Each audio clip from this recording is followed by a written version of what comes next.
Hi students, welcome to the channel. Our today's topic is responsibilities of OSI layers.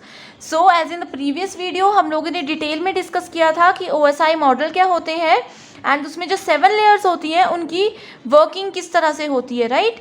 सो जो top 4 layers होती हैं, ठीक है, application layer, presentation layer, session layer and transport layer. All these layers are the upper layers. These are the upper layers and responsible for host, right? And these layers 5, 6 and 7, network layer, data link layer and physical layer, are the lower layers. These are the lower layers and responsible for network handling. So previous video में हम लोगों ने ये देखा था कि किस तरह से lower layer and upper layers काम करती हैं, राइट. सो यहाँ पे अब हम लोग डिस्कस करने वाले हैं हर एक लेयर की अलग अलग रिस्पॉन्सिबिलिटीज़ को. सो जो एप्लीकेशन लेयर होती है, application layer is always directly connected to the end user, ठीक है. ये जो है वो डायरेक्टली एंड यूज़र्स के साथ कनेक्टेड होती है. सो मैं आप लोगों को ये बता देती हूँ, जैसे दो चीज़ें होती हैं हमारे पास, दो डिवाइसेस होती हैं, ठीक है. एक होता है सेंडर एंड दूसरा होता है रिसीवर. दोनों में ही क्या होता है, दोनों में ही OSI लेयर्स काम करती हैं, ठीक है. अब ये एक सेंडर का सिस्टम है, ये रिसीवर का सिस्टम है. तो जो सेंडर के सिस्टम के साथ डायरेक्टली कनेक्टेड होगी layer, that is application layer, ठीक है. एप्लीकेशन के बाद फिजिकल लेयर. इस तरह से हर एक लेयर डायरेक्टली कनेक्टेड होंगी एंड 7 लेयर्स हमेशा काम करती हैं एक साथ. ऐसा नहीं है कि यहाँ पे नेटवर्क कम है तो सिर्फ 3 या 4 लेयर्स काम करेंगी, ऐसा बिल्कुल भी नहीं होता है, ठीक है. एंड इसी तरह से लास्ट होगी हमारे पास फिजिकल लेयर, ठीक है. फिजिकल लेयर डायरेक्टली कनेक्टेड होगी दूसरे वाले सिस्टम की फिजिकल लेयर से, ठीक है. ये डायरेक्टली कनेक्टेड होगी. फिर इसी तरह से यहाँ पे भी 7 लेयर्स होगी एंड टॉप मोस्ट लेयर यहाँ पे भी क्या होगी, एप्लीकेशन लेयर होगी, ठीक है. ये बेसिक डायग्राम है किस तरह से वर्क करता है OSI layer, OSI model, okay. So यहाँ पे बस एक चीज़ ध्यान में रखनी है आप लोगों ने कि जो एप्लीकेशन लेयर होती है वो डायरेक्टली एंड यूज़र्स के साथ काम करती है, okay. And this layer provide the service to the user. Simple हम ये भी बोल सकते हैं, ठीक है. सो जो भी सर्विसेज प्रोवाइड करवाता है एंड यूज़र को या फिर सेंडर को या रिसीवर को, जो भी हम बोल सकते हैं, वो एप्लीकेशन लेयर की रिस्पॉन्सिबिलिटी होती है, ओके. सेकेंड है हमारे पास presentation layer. So it is responsible for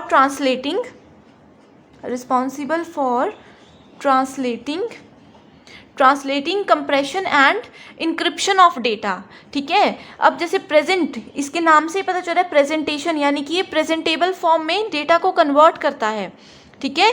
अब जैसे ये वाला सिस्टम है, अब 2 पर्सन हैं आपस में बात कर रहे हैं, ठीक है. एक नॉर्थ इंडियन है, एक साउथ इंडियन है, ओके. ये दोनों बीच में कम्युनिकेशन कर पाएंगे, इनके बीच में प्रॉपर कम्युनिकेशन होगा अगर ये दोनों एक दूसरे की लैंग्वेज को समझ सकते हैं. सपोज ये जो है ये हिंदी में मैसेज डिलीवर कर रहे हैं, बट साउथ इंडियन जो है वो इस लैंग्वेज को नहीं समझ पा रहे हैं, ओके. एंड साउथ इंडियन जो है वो इंग्लिश में मैसेज को ट्रांसफ़र करवा रहे हैं, बट नॉर्थ इंडियन पीपल जो है वो उस चीज़ को नहीं समझ पा रहे हैं, तो इसमें प्रॉपर कम्युनिकेशन नहीं हो पाएगा, ठीक है. सो वैसे ही यहाँ से अगर पैकेट ऐसे फॉर्मेट में जाता है जिसे रिसीवर साइड के सिस्टम समझ ही नहीं पाएंगे, तो कम्युनिकेशन प्रॉपर नहीं हो पाएगा, राइट. सो इसीलिए यहाँ पे प्रेजेंटेशन लेयर होती है. सो प्रेजेंटेशन लेयर क्या करती है, प्रेजेंटेबल फॉर्म में डेटा को रेडी करती है एंड फिर ट्रांसफ़र करवाती है, ओके. इसमें हम लोग इंक्रिप्शन एंड डिक्रिप्शन को भी ऐड कर सकते हैं, right. Next is session layer. So session layer is use to establish, manage and terminate the sessions. It is use to establish, manage and terminate the sessions, ठीक है. यहाँ से जो भी चीज़, जो भी डेटा पैकेट्स ट्रांसफ़र हो रहे हैं, session layer is responsible to establish. वो उसे क्रिएट कर सकता है, मैनेज कर सकता है एंड उसे टर्मिनेट भी कर सकता है. इतनी पावर होती है सेशन लेयर्स में, ओके. सो ट्रांसपोर्ट लेयर, ट्रांसपोर्ट के नाम से ही पता चल रहा है, ट्रांसपोर्ट क्या होता है, टू ट्रांसफ़र समथिंग, ठीक है. सो ट्रांसपोर्ट लेयर क्या होती है, it is responsible for delivery of packets, ठीक है. डिलीवरी ऑफ पैकेट्स के लिए ये यूज़ होती है यहाँ पे, ठीक है. या फिर हम बोल सकते हैं it provides reliable message delivery from process to process, ठीक है. एक जगह से दूसरी जगह पे पैकेट ट्रांसफ़र करवाने हैं, वो ट्रांसपोर्ट लेयर का काम है, ठीक है। Next is network layer. So network layer is responsible for moving the packets from source to destination, from source to destination, ठीक है। ये बहुत ही ज़्यादा इंपॉर्टेंट चीज़ है, आप लोगों ने हमेशा ये याद रखना है, P2P, ठीक है। मैक्सिमम स्टूडेंट्स जो हैं वो इस चीज़ में कंफ्यूज हो जाते हैं। एग्जाम में ये क्वेश्चन पूछा जा सकता है कि OSI मॉडल में कौन सी लेयर है जो प्रोसेस टू प्रोसेस कम्युनिकेशन के लिए रिस्पॉन्सिबल है। सो प्रोसेस टू प्रोसेस होगा ट्रांसपोर्ट लेयर का काम, एंड जो सोर्स टू डेस्टिनेशन है, सोर्स से डेस्टिनेशन तक जो पहुंचाता है वो पहुंचाता है नेटवर्क लेयर, ठीक है। This is responsibility of network layer. Next है data link layer. It is used for error free transfer of data frames, ठीक है। यहाँ पे मैं प्रीवियस वीडियोस में भी डिटेल में डिस्कस कर चुकी हूँ कि जहाँ पे भी डेटा लिंक लेयर की बात होती है, इसका मतलब है कि हम लोग फ्रेम्स की बात कर रहे हैं, ठीक है। ये हमेशा यहाँ से मान लीजिए सोर्स से डेस्टिनेशन में कोई भी डेटा जाना है तो वो डेटा को क्या करेगा, अलग अलग फ्रेम्स में डिवाइड कर देगा, ठीक है। ये काम करता है डेटा लिंक लेयर का। अब इसके नाम से ही पता चल रहा है कि डेटा को लिंक करता है। वैसे ही पूरा एक डेटा है, अलग अलग फ्रेम्स बन जाएंगे एंड फिर उनको लिंक करेगा एंड वो ट्रांसफ़र करवा देगा, ठीक है। ये होती है रिस्पॉन्सिबिलिटी डेटा लिंक लेयर की। Last point is physical layer. So physical layer provide a physical medium, it provide a physical medium through which bits are transmitted, okay. So यहाँ पे ये पॉइंट याद रखना है कि जो फिजिकल लेयर होती है वो बिट्स और सिग्नल्स के फॉर्मेट में डेटा को ट्रांसफ़र करवाती है, ठीक है। फिजिकल लेयर जो होती है एक सिस्टम की, वो दूसरे सिस्टम की फिजिकल लेयर से डायरेक्टली कनेक्टेड होती है एंड फिजिकल मीडियम के थ्रू वो बिट्स या सिग्नल्स के थ्रू डेटा को ट्रांसमिट करवाते हैं दूसरे नेटवर्क में, ओके। इन सभी लेयर्स में एक की पॉइंट ये भी है कि जो अपर लेयर्स होती हैं, ये 3 लेयर्स, इनको हमने होस्ट लेयर बोला था, राइट।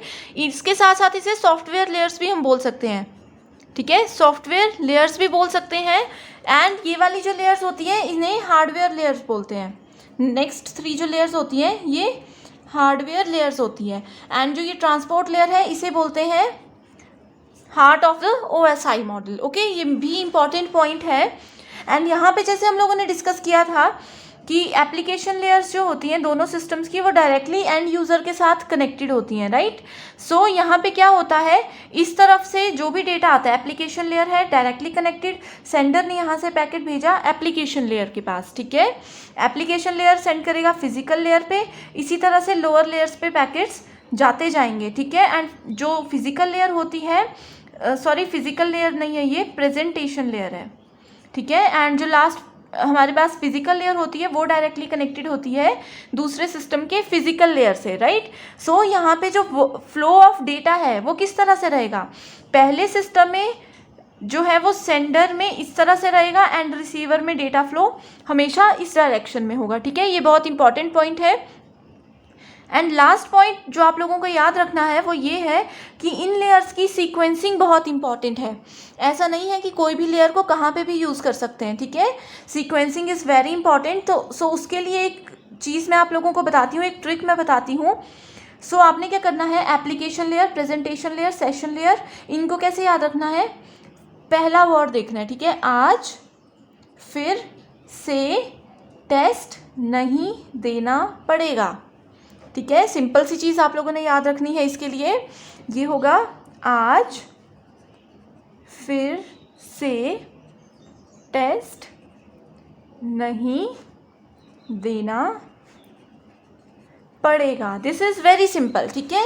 एंड यहाँ पे आपने क्या करना है, सिर्फ फर्स्ट वर्ड देखना है, उससे आप लोगों को याद आ जाएगा, ठीक है। बस कंफ्यूज इसमें मत होना क्योंकि यहाँ पे 2 बार P है, ठीक है। लास्ट में होगा फिजिकल लेयर, सेकंड होगा प्रेजेंटेशन लेयर। इसको याद रखने के लिए भी एक ट्रिक बताती हूँ। अब हम लोग स्कूल या कॉलेजेस में एप्लीकेशन लिखते हैं, ठीक है। एप्लीकेशन हम ऐसी लैंग्वेज में लिखेंगे ना कि टीचर भी समझ सके उसे, हमें भी समझ आए, टीचर्स भी समझ सकें, राइट। सो प्रेजेंटेबल फॉर्म में होनी चाहिए, ठीक है। एप्लीकेशन हमेशा प्रेजेंटेबल फॉर्म में होनी चाहिए जिसे हम किसी को दिखा सकें और वो समझें कि एग्जैक्टली हम चाहते क्या हैं, ओके। सो ये है कुछ ट्रिक्स जो आप लोगों को याद रखनी है। ये बहुत ही ज़्यादा इंपॉर्टेंट है। So this is all about the basic introduction of all the OSI model layers. I hope you understand all these points and in the next video हम लोग हर एक लेयर की रिस्पॉन्सिबिलिटीज़ वर्किंग अलग से डिस्कस करेंगे। Okay, I hope you understand all these points. Thank you.